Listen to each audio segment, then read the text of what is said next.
told them many things in parables, saying, A farmer went out to sow his seed. As he was scattering the seed, some fell along the path, and the birds came and ate it up. Some fell on the rocky places, where it did not have much soil. It sprang up quickly, because the soil was shallow. But when the sun came up, the plants were scorched, and they withered because they had no root. Other seed fell among thorns, which grew up and choked the plants. Still other seed fell on good soil, where it produced a crop, 160 or 30 times what was sown. Whoever has ears, let them hear. Amen. Hallelujah. Lord, purihin ang iyong salita, Panginoon. Ikaw po ang nangusap sa amin sa oras na ito, Panginoon. Nais namin ikaw lamang po, Panginoon, na ang marinig ng bawat puso't isipan. In Jesus' name we pray. Amen. Alright, purihin ang Panginoon. No? Very familiar verse. Sabi ko nga, iyan po yung the parable of the sower. Okay, so I think sa mga lahat ng mga Kristiyano, believers, ay mostly yung mga umabot na ng mga 5 years up, 3 years up, ay nabasa na siguro itong parable na ito. Now, something in parable na para siyang, meron siyang mystery na itinatago, and the same time, to those who are interested, ito ay openly ni-reveal ng Panginoon. Amen? Kaya sabi ng Panginoon, if you are interested, mas lalo kang magkaroon. Kapag ikaw ay walang interest, kung ano yung konti mong naiisip na interest, ay babawasin niya pa ito at lalo pang mawawalan. Okay? So, ang parable is a story which is ni-reveal ng Diyos yung kahulugan nito doon sa mga interesado. Okay? Kaya sabi niya, whoever hears, let them hear. So, sino yung may mga tenga? Lahat tayo dito may tenga, may pandinig. So sabi niya, let them hear. Ito yung time na gusto ng Panginoon na focus your hearing right now. Hindi lamang napakinggan mo, but just understand what you hear. Okay? At nais niya itong i-reveal sa atin because there is a lot of this message. And of course, a parable, there is a lot of translation sa mga maraming gustong magbigay ng translation. Okay? But there is a translation coming from Jesus Christ. Tingnan po natin dito. Ito po yung kanyang translation. Jesus Christ Himself translated. Alam natin yung story na to, but I don't know if all of us ay nalaman yung translation. So this is the translation, sabi ni Jesus Christ. Kasi tinanong siya ng kanyang mga followers. Bakit ba ikaw ay nagsasalita ng mga parable kapag kaharap mo ang kalahatan o karamihan? Okay? So yun yung kanyang question, anong question ng kanyang mga follower. Bakit kailangan parable? At ang parable ay napakatalinghaga. It's tricky. Very tricky. At hindi lahat nakakaunawa. Although broadcast mong sinabi ito sa sobrang daming tao, but why there are few only who understand it? Diba? Napaka-broadcast. Para bang, okay, sige, nandito sa harapan nyo, isasabi nyo maraming pera. Agawan kayo. After all, parang nawawala lang din. Diba? Openly, binobroadcast, pero bakit konti ang nakakaunawa? So ito ngayon yung tanong ng mga disciples sa kanya. Pwede mo bang ipaunawa sa amin? Ano bang mga ibig mong sabihin? So ito na.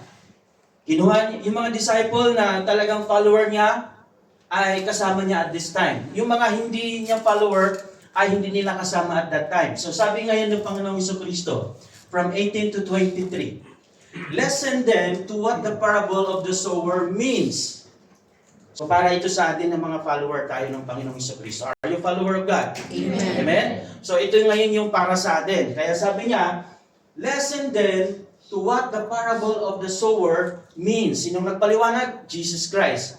Ito yung i-explain niya.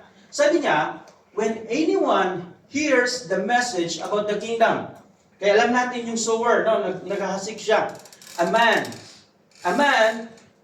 represents Jesus Christ. Naghahasik siya ng binhi. And what was that seed mean? Sabi diyan, ang seed, it's represent to the message about the kingdom. Okay, yun yung seed dyan.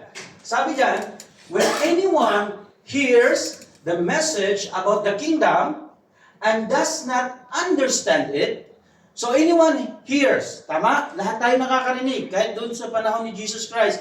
Everyone hears it, but not all understand it.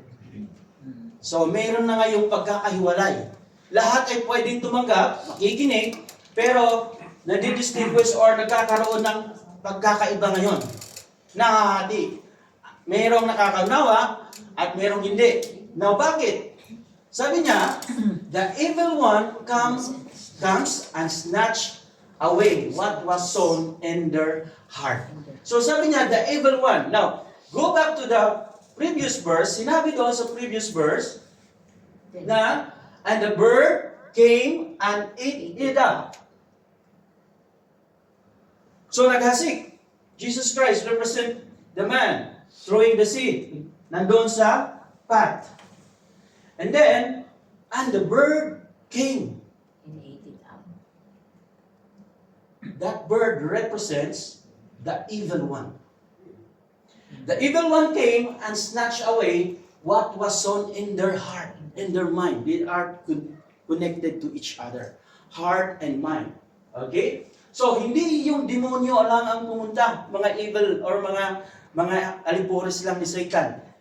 The evil one that represents Satan himself came. Bakit niya kaya siya mismo ang personal na pumunta? Something important? Something in the mind of Satan na siya mismo personally pumunta para kunin ito. Di ba, pag ikaw ay boss, pwede mo na sabihin sa mga tao, oh, mga bata, Bahala na kayo. attack! Pwede mo nang sabihin sa mga kasi boss ka nga eh. Susundin yung sinasabi mo. But no, siya mismo. Hindi pwedeng iasa ko to sa mga bata ko lang. Kailangan ako mismo, personally, gawin ko ito. Why? At take note, ano yung kanyang kinuha? The message about the kingdom. What is this message about the kingdom na talagang pinag-iinteresan ni Satan na ito'y kunin sa tao? Diba? Something is that. Very questionable, very tricky. Nung hinaral po yan, it's more than a years. Ang dami ko pong natutunan. More than 4 years ko po siyang tinitingnan. Bakit nga ba? So, napakadaming ibig sabihin dito. So, Satan king. Then, this is the seed sown along the path. So, ano yung seed? The message about the kingdom. So, the seed falling on the rocky ground. So, there is another place. So, meron naman din seed falling on the rocky ground. Refers to someone who hears the word, narinig niya, katulad natin ngayon, nakakarinig tayo, and at once receive it with joy. Ang saya nila nung natanggap nila yan kasi they know that the kingdom of God, they will provide everything. Meron makukuha, merong pangako ang Diyos doon. And then, sabi dyan, but since they had no root, walang ugat, root represents knowledge, the truth coming from God. Wala nun. Walang foundation. So, any tree without root, pwede siyang bumagsak sa paghampas ng hangin o bagyo. Okay? But since they had no root, they last only a short time. Kaya nga, ang daming mga believers noon. Ang daming tumanggap, Lord, I accept you as my Lord and Savior. Where are they right now? God. Diba? Kunti na lang, baka hindi yung mga upuan. Because there is no root. Now, sabi dyan, when the trouble of but since they have no root, they last only a short of time. When trouble or persecution comes because of the word, What is the word? The seed, the message about the kingdom. Yan po yung ibig sabihin dyan. Because of the word, they quickly fall away. Saglit lang. Bye-bye. Eh? Dati, sobrang saya ang sigla. Seed falling among the thorns refers to someone who hears the word. Narinig niya din. Okay? But the worries of this life, mga alalahanin. Gira dito, gira doon. kagutuman, kakulangan ng financial, hindi pa tapos yung mga pangarap sa buhay, hindi pa tapos ng mga blah blah blah. Okay, that's the worries of this life. That worries has the power to, anong mangyayari? Okay, choke. But the worries of this life and deceitfulness of wealth, kayamanan, choke the word, making it unfruitful. Diba? That's the third place ngayon. That's the third level. Now, hindi siya naging fruitful. Question sa ating buhay. Are you fruitful? Okay, amen. To those who are not yet, it doesn't mean hindi pa kayo pwedeng mamunga or hindi na kayo pwedeng mamunga. Maybe not yet now. Okay? So, but the seed falling on the good soil, this is the perfect one. Amen. At the last part, okay? Akala natin puro talo na kumbaga sa laban. Talo na. Pero bumabangon. Sino ba yung bida dito? Okay? So sabi niya, but the seed falling on the good soil refers to someone who hears the word and understand it. Pwede kang makarinig. Pwede kang paulit-ulit. Pwede kang mamemorize. But you don't understand. Ito yung wala. Okay? Understand it. This is the one who produces crop. Sinabi ng Panginoon doon na mayroong nagbunga 100 times. Okay?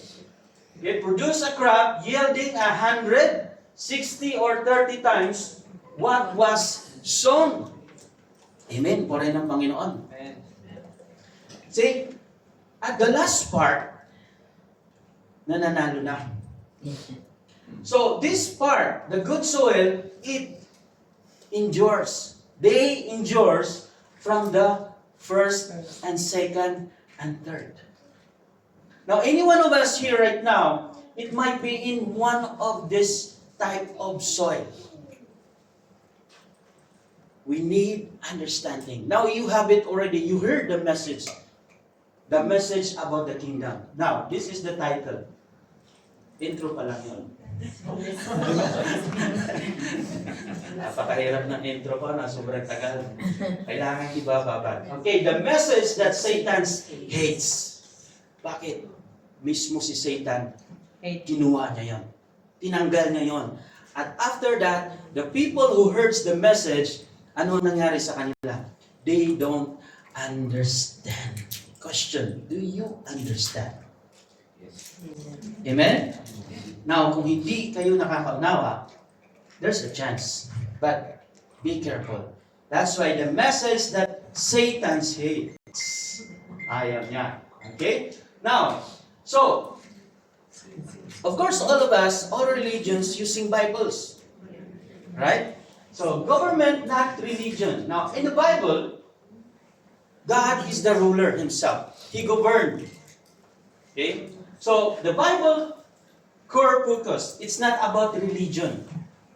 Hindi ito, although ginagamit yung Bible ng mga religious group, but it's not all about religion. Okay? It is about a king, which is God, King of Kings, Lord of Lords. The highest title of rulership. Amen. It's not a religion. The king is not the leader of the king. The Lord is not the founder of the religion. The king is not the leader of religion. It is a, what? Legal term. Rulership. Governance. Now, pag sinabi kasi natin governance sa panahon natin ngayon, masabihin mo political issue. Exactly. Political term. Pero hindi tayo namumulitiko dito. It is the reality. Okay? So, a kingdom, which is God's kingdom, the message about the kingdom, and the royal family. So, we are children of God. So, what do you call if your Father in heaven is the King, God, and you are the children? That is royal family. Tama? And in the Bible, yung mga anak ng Diyos doon, royal family, na mga nag-disobey, makikita mo kung anong nangyayari. At makikita mo rin kung ano yung nangyayari sa mga obedience. Okay? The whole Bible, from the start, sa pagkasira ng sanlibutan, from perfect, nung nasira, nung i-restore ng Panginoon, and there is a lot of events there. Now, let's continue. The Bible, the battle in Matthew 13:9. Sinabi doon, the bird rushed to steal the seed before it even settles. Immediately. Ano yung seed? The message about the kingdom. Kaya nga sabi ng Panginoon, seek first the kingdom and His righteousness. Then John himself shouts, repent, for the kingdom of God is near. And then, after kay John, sino ang nagsumigaw naman nun? Jesus Christ Himself. Sabi niya, repent, for the kingdom of God is at hand. So what was that message means? Meron bang something doon? Yes, there's a lot of that. So the bird rushed to steal the seed. Tinuka niya agad. Hindi niya na hinayaang umugat pa ito. Okay? Before it even settles. This is the target rebel. Satan does not fear on our church attendance. Anyone can come to the church day and night, sobrang busy, but hindi siya natatakot doon. Although, there's effect. Kasi kung hindi ka naman darating, paano ka makakarinig? Tama? So, but hindi siya nagtitrigger doon. Sasabihin niya lang sa mga bata niya, okay, kaya na doon. Hindi na kailangan doon pa. Pero kapag ka-message about the message of the kingdom na, kailangan ako na mismo. Kasi, it triggers me. Right? So, he is terrified of the seed, the message, which is the message of the kingdom.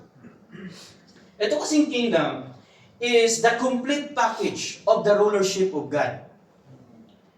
It is a country or a governance governed by one ruler. It is only God alone. So kung ruler siya, His word is the law. At since na kingdom yan, without any kingdom, walang kingdom na walang citizen. And we are the citizen. Kaya nga, you must be born again. Nung isinilang ka doon, sabi ni Nicodemus, how can I enter to the kingdom of God? Ano ang sabi ng Panginoon? Unless you will be born again, you cannot enter to the kingdom of God.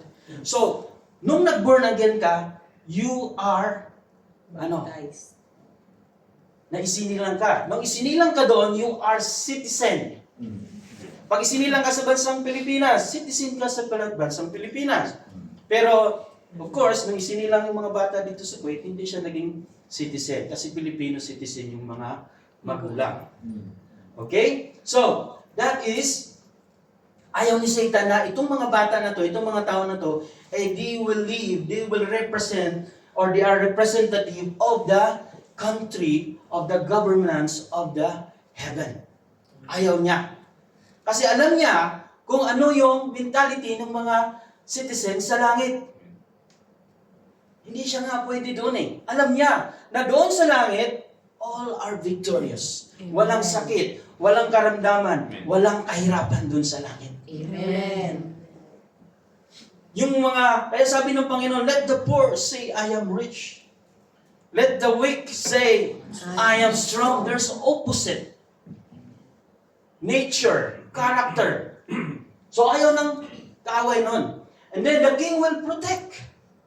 That's the responsibility of the king. So, kaya sinaway ngayon ni Jesus yung mga Pharisee. Pagdating sa verse 23, the same book.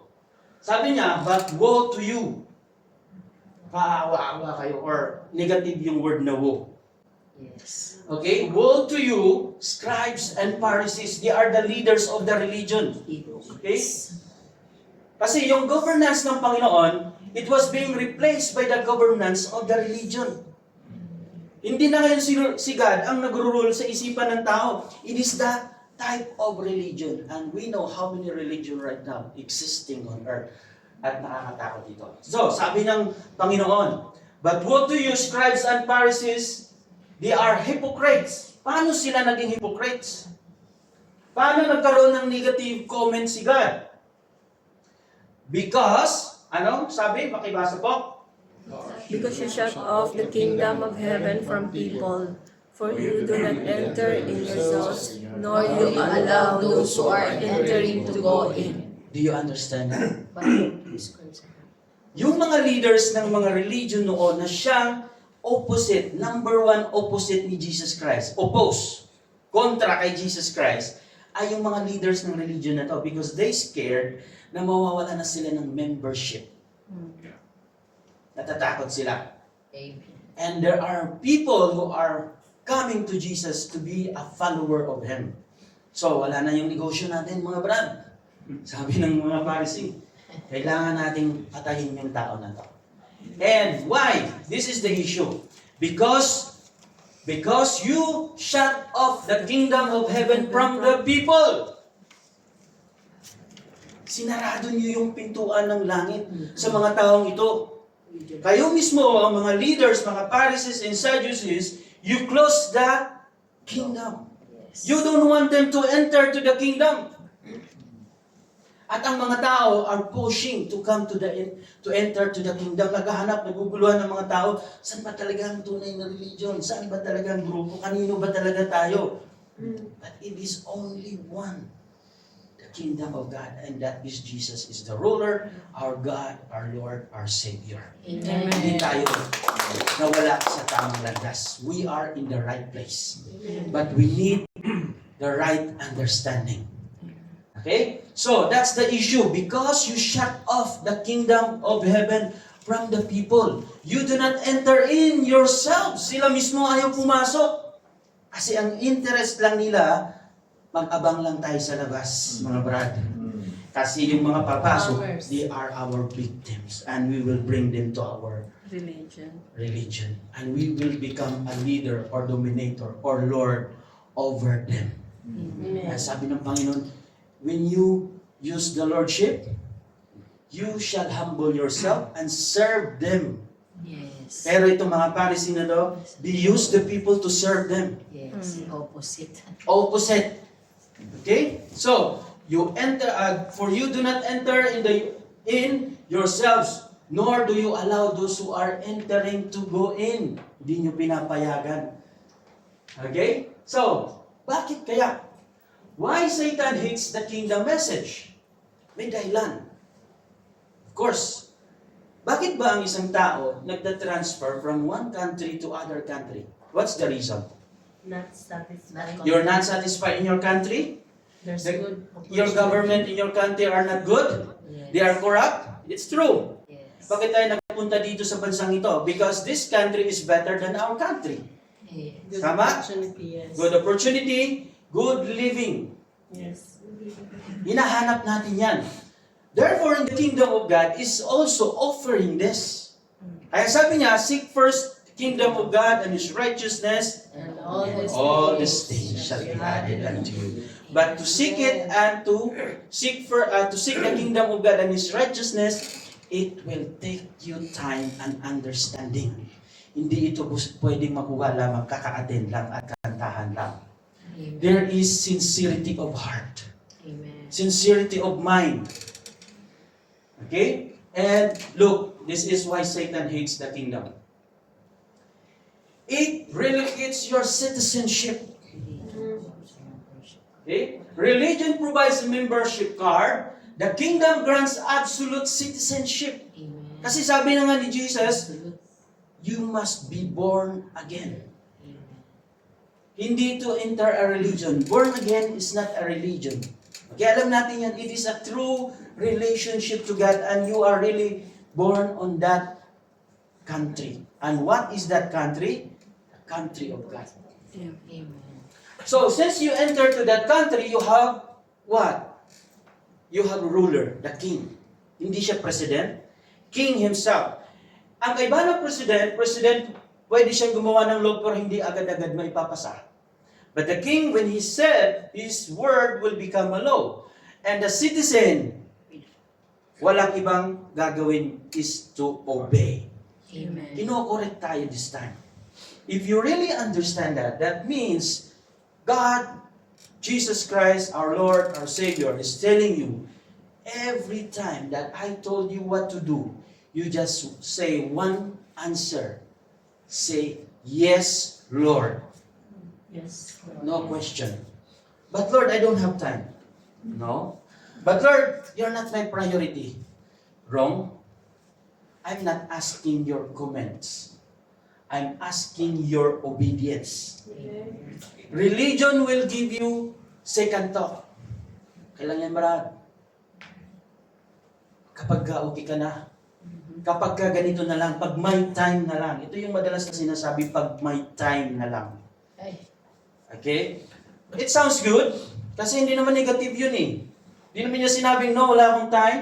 But it's an alibi. It's an alibi.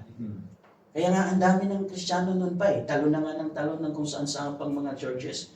But what is your Christian life right now? amen. Your spiritual life right now? Di mo ba naitatanong? Next. Legally transfer you out of darkness. Darkness, it means ignorance. Ignorance. You're blind. A blind cannot see light. Because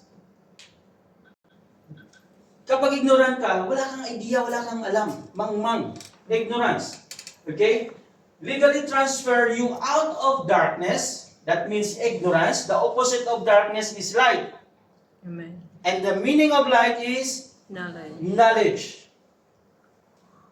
So kung wala kang karunungan, knowledge, at hindi pa naunawaan, then you live in darkness, ignorant. That's why your principle, your mindset, your priority based on darkness. Now, if anyone has this type of principle or thinking, priority, or mindset na ignorant, hindi niya pwedeng ma-please ang Panginoon. You might please the people around you because you are useful to them. You might please your boss, the company who are paying you because you are useful to them. But what about the Lord who create and who is the ruler of your life? Did you please them or Him? Number one. That's the dangerous. So because of ignorance. Now, being ignorance is dangerous. Kasi ito yung tinatawag ng Panginoon na blind. An ignorant person can be also a leader. That's why there is a reminder, the blind Leads the blind. leads the blind. Hulog. Pwede pala na ang isang mangmang, ang isang bulag, ay maging leader. Now look at now in our country. Yes. At hindi lamang sa ating bansang Pilipinas. Marami. In company, in family, husband is a leader of the family. What kind of leader are you? Are you blind? Are you leading out of ignorance? How did you rule your life, your family, your habits? As not leader. Diba? Ikaw lang ang nakakaalam nun. Or maybe you're too ignorant na hindi mo ang kininyong katotohanan. And that's your decision in your life. Amen. Okay? Legally transfer you out in darkness and into God's sovereign jurisdiction. If you are under to the jurisdiction of God, that means you are under His authority. Pag sinabing authority, wag na natin pag-usapan yung pastor. Kasi maraming authority sa buhay ko.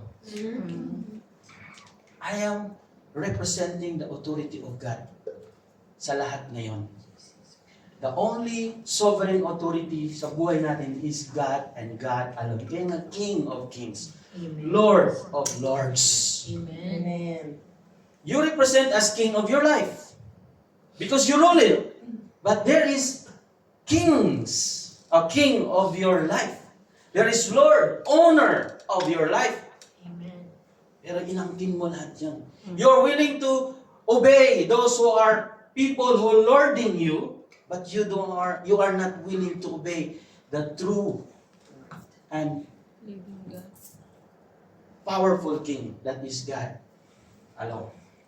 Next. Bakit ayaw ni Satan? Hates niya? It destroy his illegal squatting. Squatter kasi si Satan. He's not legally residents of earth. Squatter siya. Alam natin yung word na squatter. Wala talaga silang karapatan. Kakapalan na lang talaga ng mukha. out of mercy nun sa government, hinayaan na lang muna silang tumira dyan. Pero pag pinalis na, ayaw na. Kasi they are thinking they own it because dito na kami tumanda, dito na kami. Diba? So ngayon, it destroy his illegal squatting. Now, Satan is an authorized occupier on earth. Do you think that Satan is a resident of earth? No. Kasi ang binibigyan lamang ng legal authority na maging resident ng sanlibutan, ng earth, from Genesis 1:26, it said, let us make man. Is Satan is a man? No. Does Satan has his image? Kasi sabi ng Panginoon, let us make man, tayo yun, in our own image, in our likeness. Does Satan has image of God? Does Satan has likeness of God? No. So he is illegal. Na-squat niya lang tayo. And then, sabi, man, of course, yung man, spirit, body, and soul. Tama? Now, paano dumating si Satan sa mundo? He came as spirit. Pero dahil ang spirit walang authority to rule, to dominate, to domain, kasi sabi dyan sa Genesis, let us make man in our own image and in likeness, to have dominion. The word dominion is you are the ruler, you are the administrator. Satan is not a ruler, Satan is not an administrator, or he has authority, he doesn't have authority to govern. Why? Kasi yun lang man. Ano ba yung man? Spirit, composed of spirit, body, and soul. Does Satan have body? No. Kaya kailangan niyang pumasok, manlilin lang ng serpent. Kasi serpent can speak during those times. Satan cannot speak kasi spirit lang siya. So spirit cannot harm you. Only when the spirit will enter to the body of a physical or a human being. Eh, ganun siya kadelikado. Kung makapasok na siya. So yun ang ginawa niya. The message is re-educate you to claim your original dominion mandate. I-claim mo, Lord, as long as you said, from the beginning, you told me that you created me to dominate, to rule your creation, except human being. Why? Because the human being, like you and I, have the Spirit of God, the image of God, to dominate the world. So, i-dominate natin yung creation ng Panginoon. All the creation of God. Ayoko na patagalin dyan. Continue, part 2. Satan fears your understanding. Pwede mo itong marinig, pwede mo itong mabasa, pwede mo itong mapakinggan anytime. Kahit balik-balikan mo ito. But the most difficult part is to understand. That is comprehension. Kaya if you remember, last time may pag-aaral at sinabi nga po ni Pastor Romy yung knowledge, understanding, and wisdom. They are connected. You can have knowledge. Knowledge is an information. Okay, nakuha mo na ngayon yung 1 point. That's anong narinig nyo ngayon, that's information, that's knowledge. But the difficult part is to absorb it correctly. Comprehension, understand. Kasi pwede kang makinig, sabi ng Panginoon, who has ear, let them hear. So, comprehension. Kung hindi mo ito makuha, hindi mo maunawaan, you will live in a blind situation. So, after you do the comprehension, there is another thing that the last part na iyong execute. Wisdom. Execute application. This is the most difficult part. But, sabi mo, ayoko na lang siguro, sobrang parang hirap yan. Mag-aral, unawain, then gagawin pa talaga. Diba? Kaya nga walang nangyari sa sanlibutan gaano. Sobrang tagal na ng religion, no? Sobrang tagal na rin ng mga believers, sobrang dami na. Ang tanda na nga ng iba, pumanaw na, pero no effect. So, dyan, Satan first you to understand. Kaya nga, Satan is not the seed. What is the seed? Message. The message about The kingdom. the kingdom. Hindi lang basta message. The kingdom. Si Jesus mismo nagsabi nun, hindi ako. Okay? Hindi lang basta message, the message about the kingdom. Satan snatched the seed from the one who does not understand it. Kaya, nasa sayo kung papayag kang kunin ni Satan ito sa iyo. Ignorance keeps you under his control. Interesado ka sa ibang mga karunungan? Willing ka magbayad for registration? Membership? But this type of knowledge, you are not interested. Diba? Yan ang katotohanan, mga kapatid. So okay lang, hindi pa tayo masyadong nasasaktan. God doesn't want to hurt you. Pero gusto ng Panginoon, nagisingin tayo.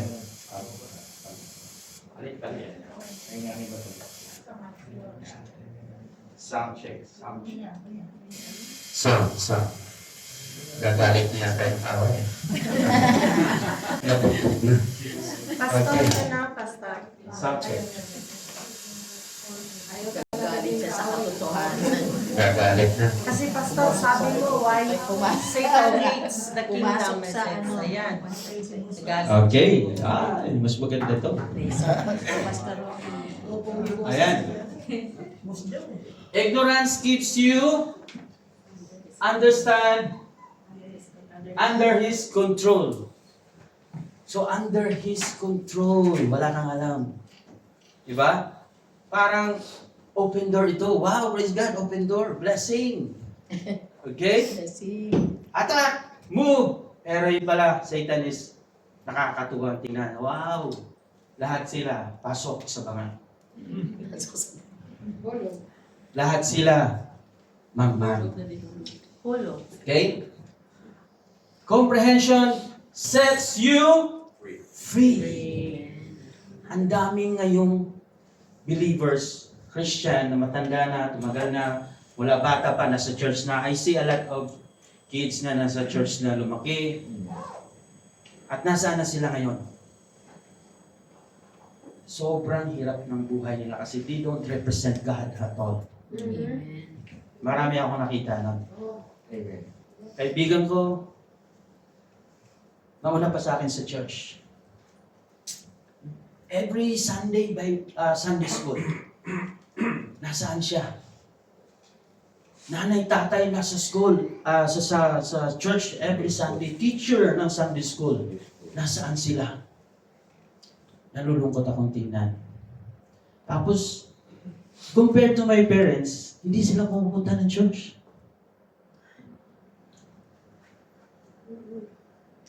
Ito na nga ako. Yung nanay at tatay ko, hindi ko naalala na nagkasama kami sa church. Napaka-bless ninyo kung kayong mayroong mga magulang na nasama nyo sa church. Amen. Amen po rin ng Panginoon. Tapos, ayun.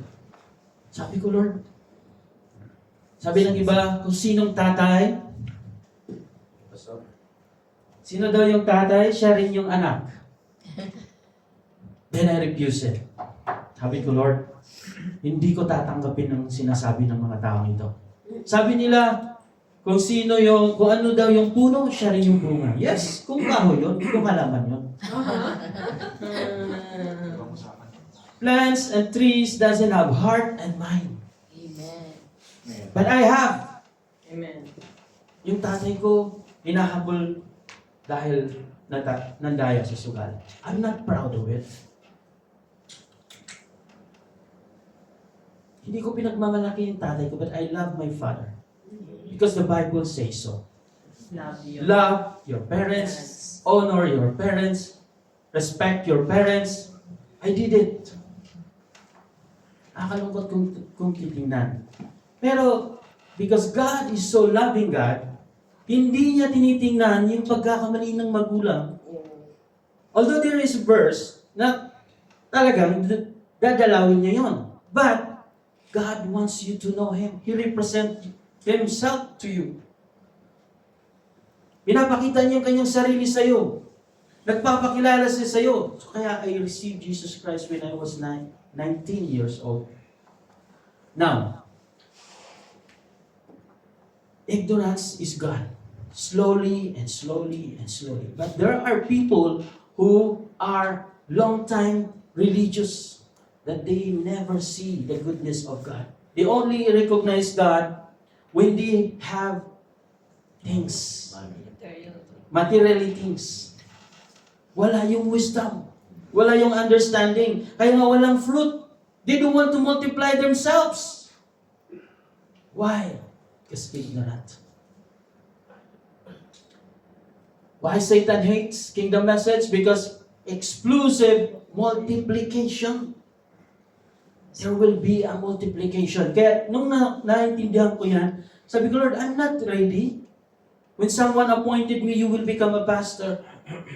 Hindi ko sinabing, I'm ready. Here I am, Lord, send me. No.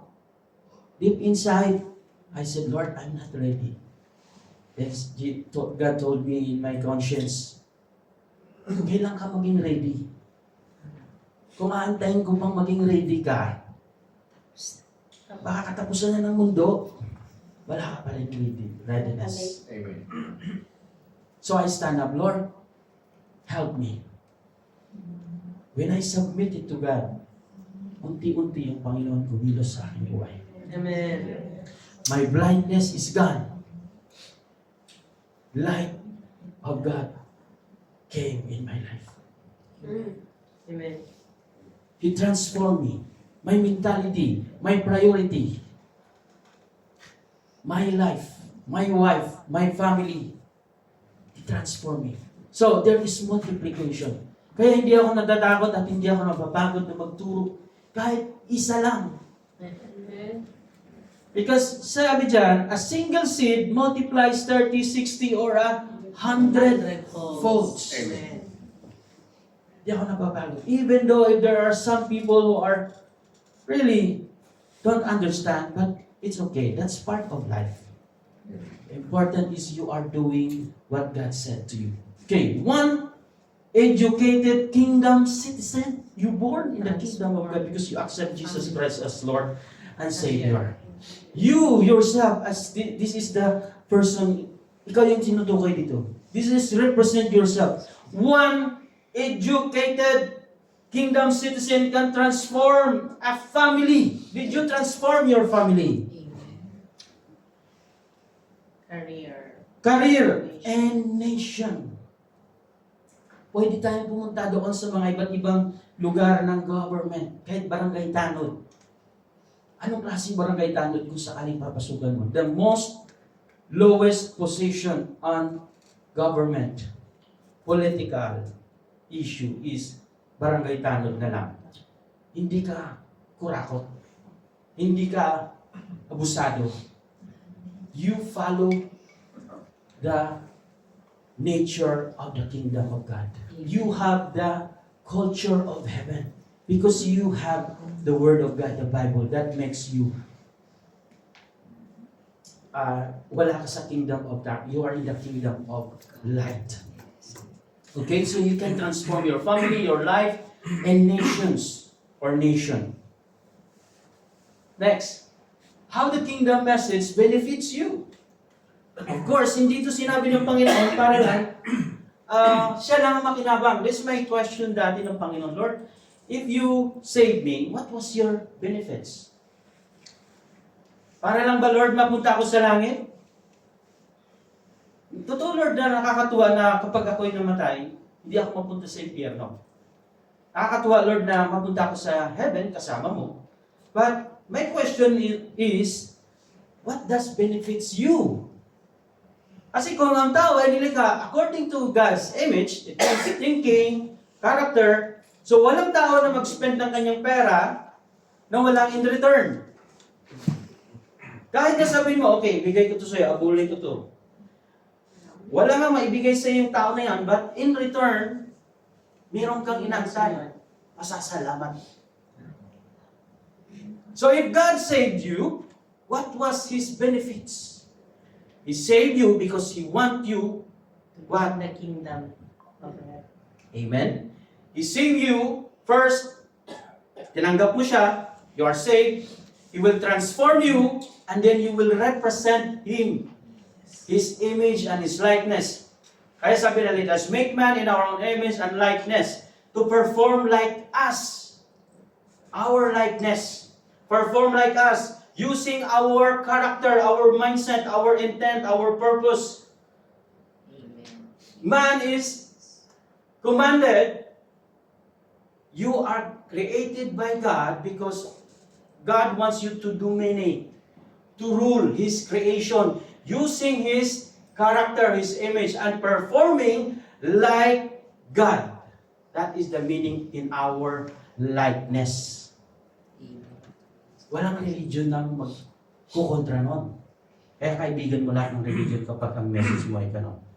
Hindi mo inaatake yung religion. The principle of addition, like Matthew 6:33, sabi doon, addition, all these things shall be added unto you. Napakasarap pakinggan. Lahat Lord, ibibigay mo? Yes. But do you qualify? The qualification is, did you seek first the kingdom and His righteousness? Righteousness is all His standard. Living in the alignment of the government of God. If you are living disaligned or away from the kingdom or the standard of God, then He will not add these things to you. Now, pag sinabing things, ang ating inaasam is material things. There is a lot of things that God recognized in this word na kailangan mo, you need. Amen. Wisdom, knowledge, information, restoration, forgiveness, Yes. spiritual information, enlightenment. These are things na kino-consider ng Panginoon, not only material things. Okay? The word exhaust itself, chasing provision. Ito yung hinahabol ng mundo ngayon. From the kindergarten, tinitrain na yung bata to go to college to prepare their mentality to earn money, to buy food, clothing, and wealth. Chasing. You are chasing it. Okay, we need it because we need to survive. Pero, hindi pwedeng i-prioritize mo siya. First priority. That will be a second priority, or third. But I think it should be third because the second priority is the family. Kingdom citizens chase the king. Then the king provisions are added automatically. It said in Matthew 6:33. Kaya nga yung mga tao sabi ng Panginoon, don't worry. Kasi yung worry ninyo, the king will provide. And ito ay natupad doon sa Genesis. Nung sumunod si Adam kay God, hindi siya kailangan magtrabaho sa kanyang food, sa kanyang clothing, or wealth. Nagtrabaho lang siya to obey the Lord, and all the needs of Adam is being provided by the King, God Himself. Nung tumawid ang mga Israelita from Egypt to Promised Land, 40 years. Imagine 40 years. 40 years. Restore royal mindset. What about your mindset right now? Ano bang mindset natin ngayon? Money. Material.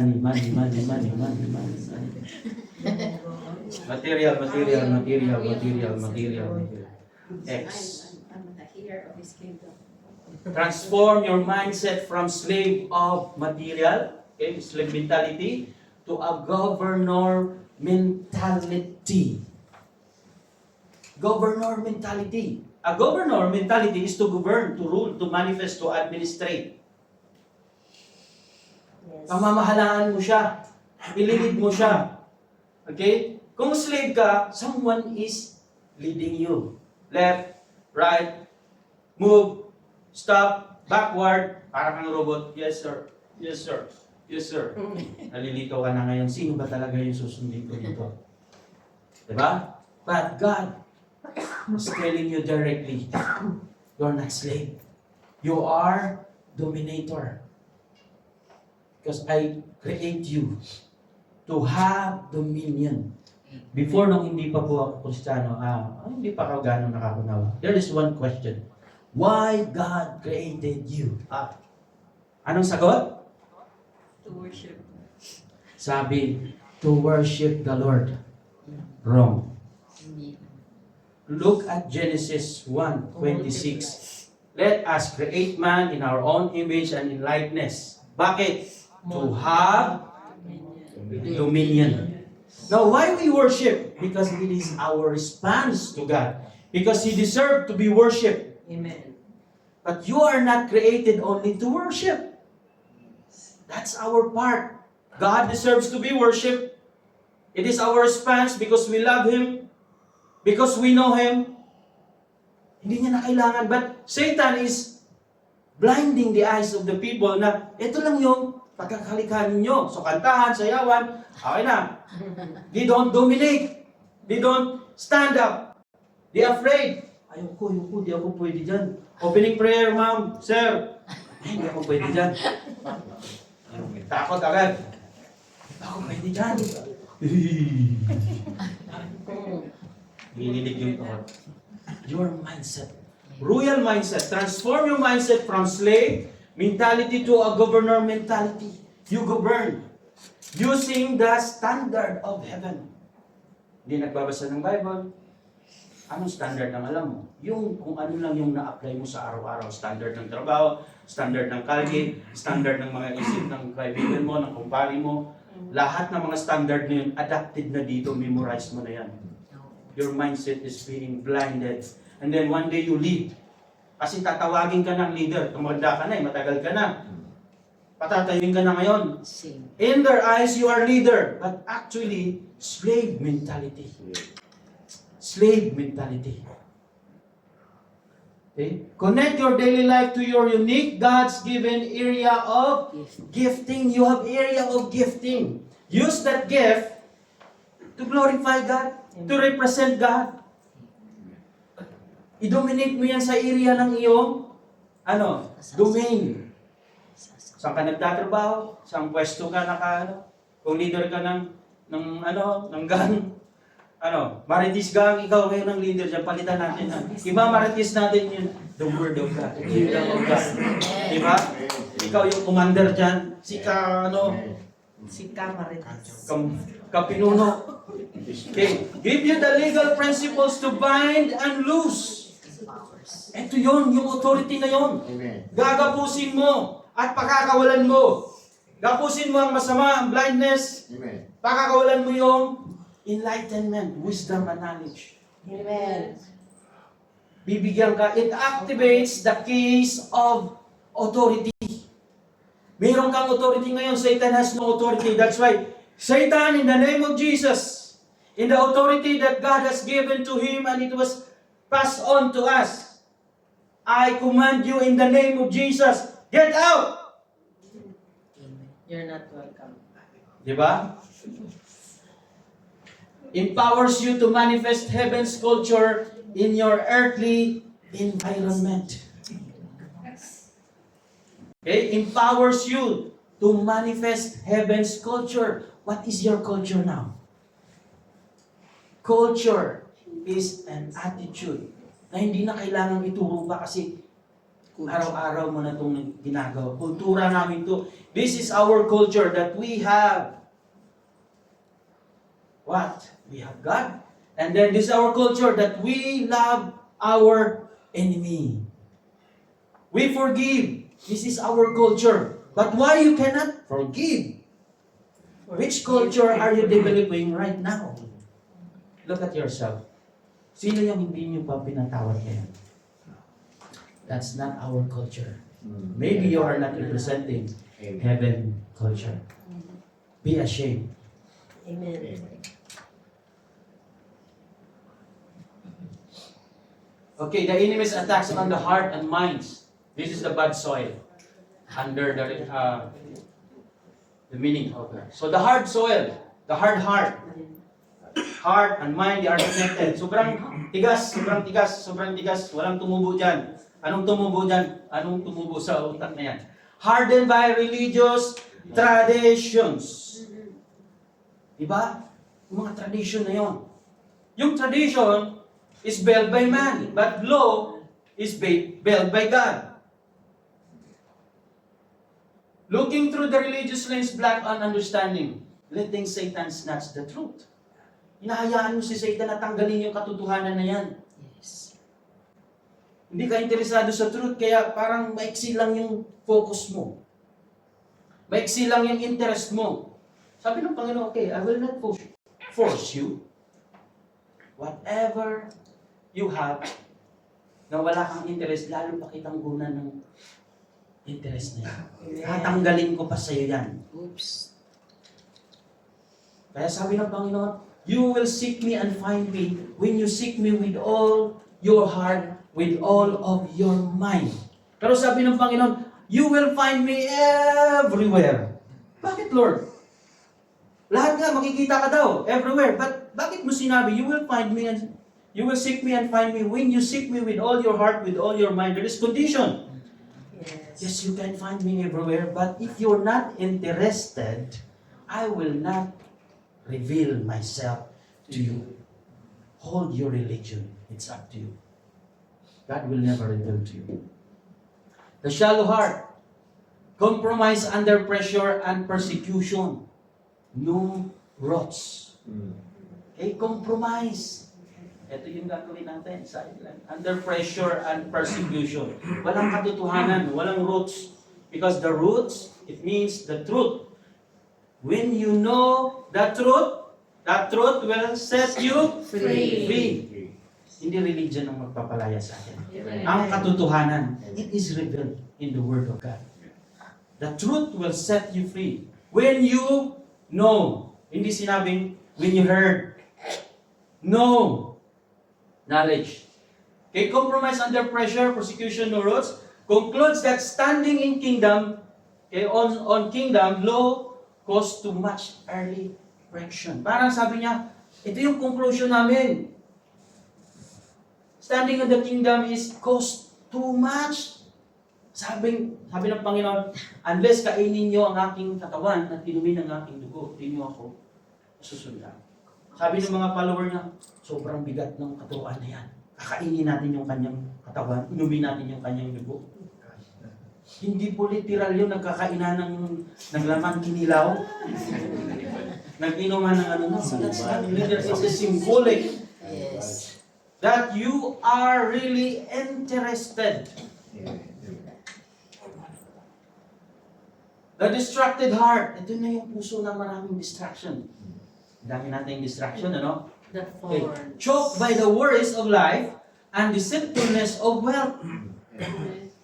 Worries. Ano ba yung mga worries natin? Honestly, I have also worries in life. Future. Hindi po ako hypocrites na magsasabi, I have worries but I leave it to God. Yes. Lord, now that I feel worries, Lord, I want to speak it to you right now, Lord. This is what I feel. I surrender it to you. Lilipas din, mawawala na naman. Pagka makatangin na naman si Satan, wala ka pang trabaho, wala ka pang visa. Okay, Lord, I have kingdom. I have citizenship in heaven. Amen. So worries. Pero, sabi ng Panginoon, that will choke. Sasakalin ka. Okay? Choked by the words of life and deceitfulness of wealth. Hindi pa tapos yung wala pa akong naipon. Diba? Wealth. Keeps you busy doing tasks God never assigned. Neutralizing your purpose. Sobrang busy mo, di ba? Ang dami nating activity. Ako ngayon, di ako ganun busy. Nasa bed mostly. Aral, pag sakit na yung ulo ko mag-aral, higa, panood ng TV, pag napagod na naman, okay. So, pero yung business mo, yung ang dami mong ginagawa ngayon, okay? Kahit wala na sa trabaho, meron ka pa rin activity na ginagawa, pero does that activity you are doing right now, does represent God? Natutuwa ba ang Panginoon? Okay? Then, ito, neutralizing your purpose. Ano ba yung purpose ng Panginoon sa buhay mo? Pero, neutral mo. Hindi mo pinapaandar. Walang gear. I don't need water. Hindi mo pinapaandar pag neutral. Okay, ano lang. I don't need water. Hindi siya umaandar, neutral lang eh. Pag ilagay mo primera, so nandun na yung gear, andar na siya. Merong movement. So yung walang movement, walang progress, neutral yung purpose ng Panginoon sa buhay mo. Hindi mo siya sinusunod. Then relax ka lang, kontento ka pa, mayabang ka pa. Bakit nag-church ako? Diba? Tapos yung mga hindi nag-church, tuturuan natin, mamaliitin pa natin, babatuin natin ng verse na ano. Yung verse na yan, hindi yan para sa kanila, para sa iyo yan.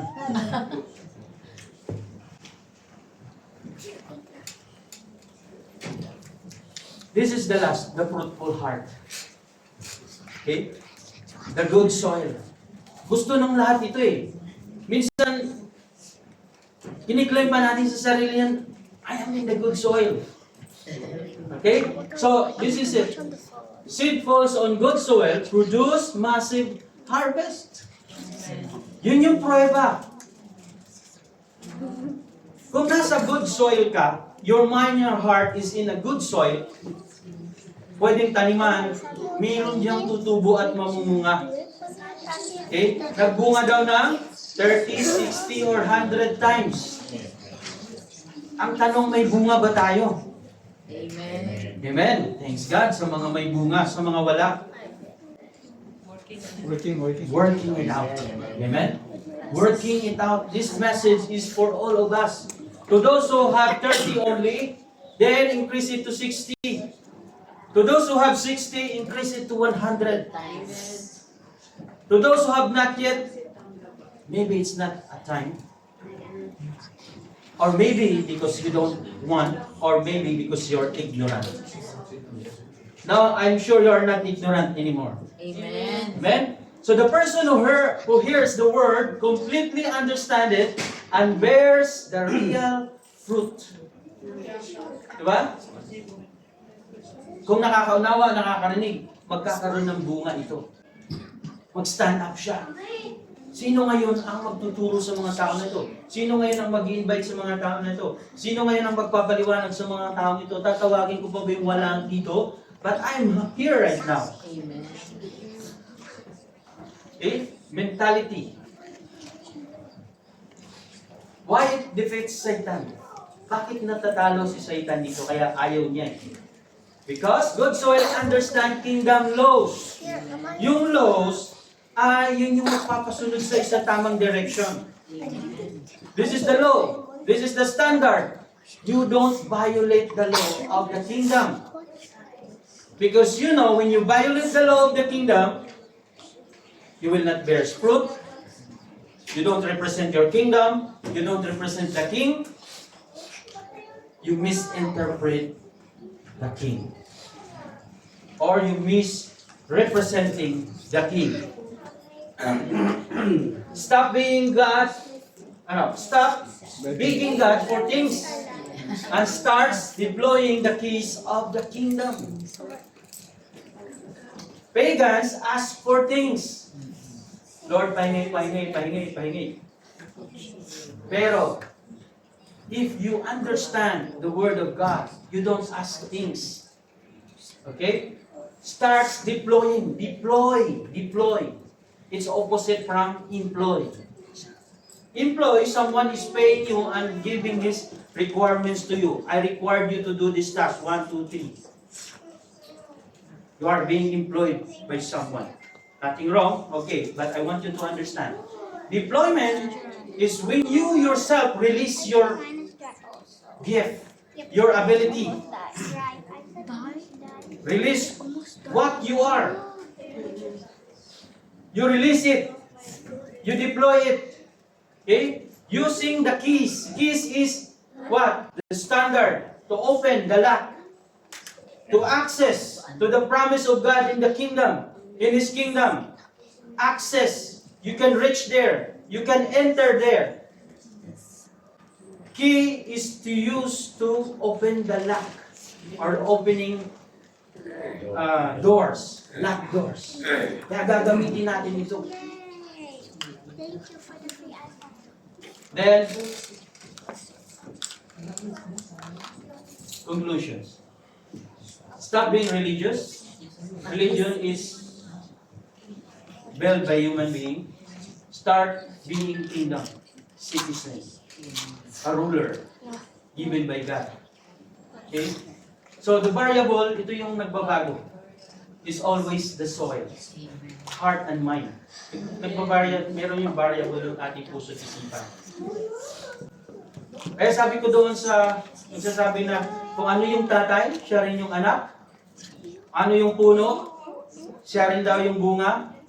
Puno at bunga, walang mind and heart yung puno at bunga. But I have mind and heart. I can change. Amen. I can adapt message. I can learn. Diba? So the seed, the kingdom constitution is flawless. Wala itong weakness. Walang flaws. Perfect. Unshakable. Kaya nga, kahit wala ka na dito sa lupa, you remain in the kingdom of God because you will be in heaven. Heaven is also a territory of God. Only your minds vary. Yung isipan mo lang. Okay, that's why sabi, repent.